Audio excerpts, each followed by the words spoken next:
Good morning students. आज हम एक प्लांट हार्मोन एब्सिसिक अम्ल के बारे में पढ़ेंगे। एब्सिसिक एसिड जो होता है जिसे ABA भी कहा जाता है, यह एक प्राकृतिक वृद्धि नियंत्रक पदार्थ है। यह अत्यंत सूक्ष्म मात्रा में 1 ppm से भी कम मात्रा में एक वृद्धि संदमक या ग्रोथ इनहिबिटर के रूप में कार्य करता है। आज हम इसकी डिस्कवरी यानी खोज और इसके फिजियोलॉजिकल इफेक्ट्स के बारे में जानेंगे। सबसे पहले अपन इसकी डिस्कवरी या खोज के बारे में देखते हैं।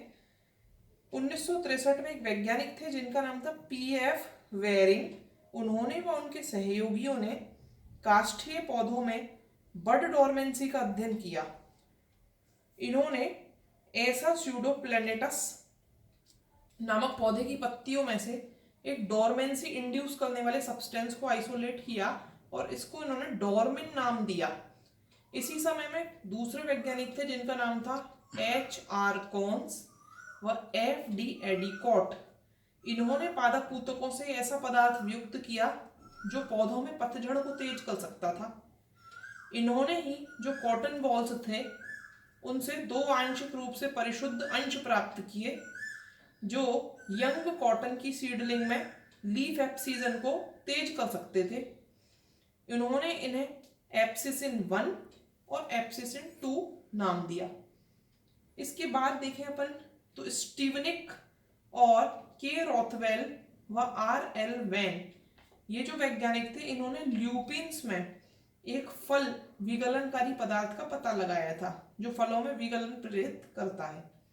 1966 में देखें तो जापान के कोशुमुजी, इंग्लैंड के JW कॉनफोर्थ तथा ऑस्ट्रेलिया के LG पॉर्टर व RFM वान स्टीवनिक द्वारा किए गए अध्ययनों से पता चला कि ये जो डोरमिन, जिसे डोरमिन कहा गया था वो, वेरिंग के द्वारा जिसे डोरमिन कहा गया था वो, और जिसे एब्सिसिन कहा गया था, ये दोनों केमिकली देखे गए तो ये एक ही पदार्थ हैं और उन्होंने इस पदार्थ का नाम, ये दोनों जो पदार्थ है एक ही, और इनका नाम एब्सिसिक एसिड रखा गया।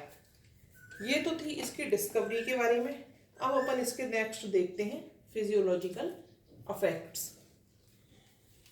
ये इसके कुछ फिजियोलॉजिकल इफेक्ट्स हैं जिसमें सबसे पहला है कलिका सुसुप्तावस्था, जिसे बड डोरमेंसी कहते हैं कि बड डोरमेंसी में एब्सिसिक अम्ल का क्या प्रभाव होता है।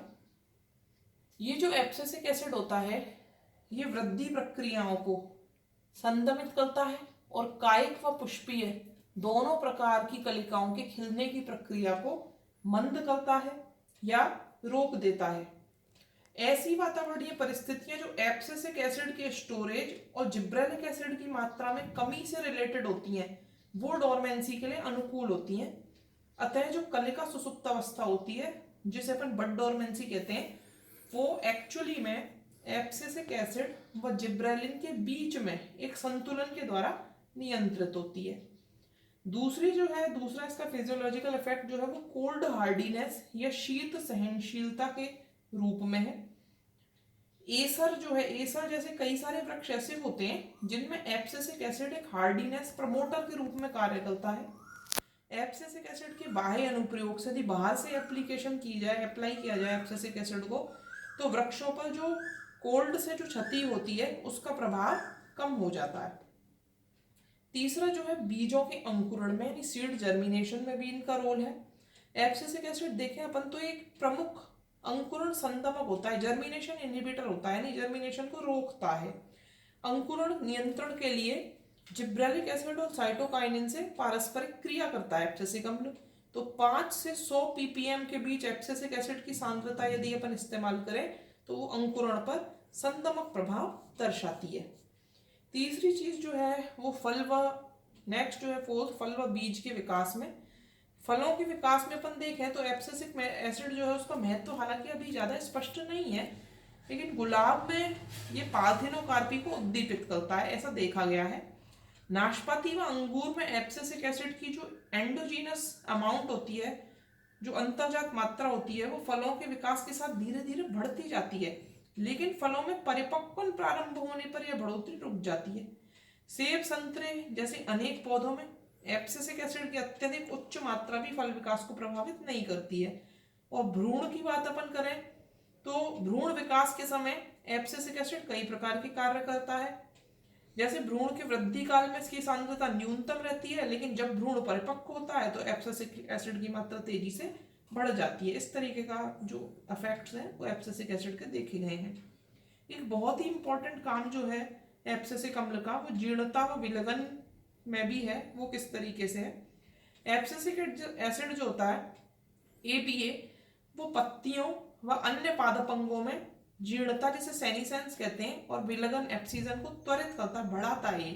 इसके लिए करेगा क्या? क्लोरोफिल प्रोटीन और RNA का तीव्र ह्रास होता है, इसमें कमी होती जाती है पत्तियों में। लेकिन जिब्रेलिक एसिड या साइटोकाइनिन यदि अपन ने डाल दी तो जीर्णता पर इसके प्रभाव को आंशिक रूप से कम किया जा सकता है। तो इनका अपन देखते हैं कि एक दूसरे का अपोजिट इफेक्ट होता है। एब्सिसिक एसिड द्वारा जो प्रेरित विगलन प्रक्रिया होती हैं उनमें प्रोटीएज, पैक्टिनेज, सेलुलेज जैसे कई सारे जो निम्नकारी यानी डिग्रेडेटिव एंजाइम्स जो होते हैं उनकी मात्रा बढ़ जाती है। कोशिका भित्ति जो होती है, सेल वॉल, उसकी जो मिडिल लैमेला होती है वो विलीन हो जाती है।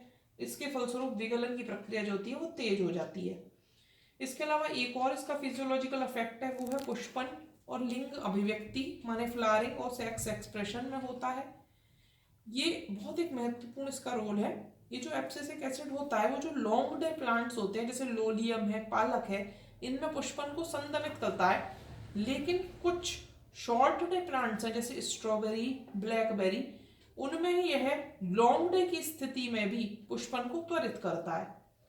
इसी तरीके से लिंग अभिव्यक्ति में अपन देखें तो एब्सिसिक एसिड के अनुप्रयोग से पुष्पों में हालांकि लिंग अभिव्यक्ति परिवर्तित नहीं होती है, लेकिन जैसे कैनाबिस सटाइवा है उसमें देखा गया है कि एब्सिसिक एसिड स्त्री पौधों पर जिब्रेलिक एसिड द्वारा उद्दीपित नर पुष्पों का निर्माण रोक देता है। और आखिरी जो है इसका वो है वातावरणीय प्रतिबल व रंध्री कार्यकी, माने एनवायरमेंटल स्ट्रेस पे क्या रोल है इसका। जल प्रतिबल देखें अपन, वाटर स्ट्रेस जिसे अपन कहते हैं, वो पत्तियों के हार्मोनल संतुलन को परिवर्तित कर देता है और जीर्णता को उद्दीपित करता है। तो ये जो सैलिनिटी स्ट्रेस है और उच्च वायु वेग से प्रभावित जो पौधे होते हैं वो एब्सिसिक एसिड को स्टोर करते हैं, संचय करते हैं। एब्सिसिक एसिड में बढ़ोतरी जैसे होती है तो रंध्र जो होते हैं वो तेजी से बंद हो जाते हैं। जब रंध्र बंद हो जाते हैं तो वाष्पोत्सर्जन की प्रक्रिया जो होती है वो घटती है और जल का ह्रास जो होता है वो भी रुक जाता है। ये इसके कुछ फिजियोलॉजिकल इफेक्ट्स हैं। Thank you.